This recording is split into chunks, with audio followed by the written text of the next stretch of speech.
Ce qui est important, en fait, c'est que les banques se rendent compte qu'ils ont des options. Actuellement, ce que nous constatons, c'est qu'il y a une forte inertie par rapport au reporting réglementaire.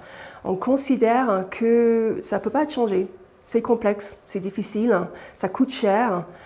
Or, chez Bearing Point, nous sommes vraiment acteurs dans ce domaine et nous luttons contre cette inertie pour casser le paradigme, de montrer à l'industrie qu'il y a manière d'aborder ce sujet autrement, d'y trouver une valeur ajoutée qui est orientée business. Et ce que ça veut dire, c'est que nous prenons le sujet à bras-le-corps.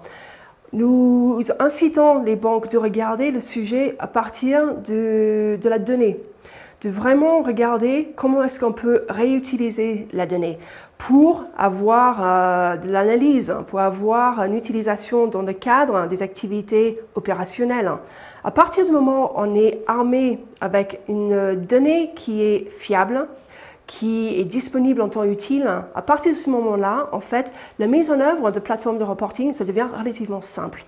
Mais si on regarde le sujet de manière isolée en disant nous allons traiter telle ou telle obligation de reporting, que ce soit CRD4, solvabilité 2 dans l'assurance, un crédit, etc., ben en fait, on opère dans un environnement qui est divisé en silos. Et là, forcément, la valeur ajoutée qui pourrait être dérivée de la donnée et d'une stratégie holistique, on le perd.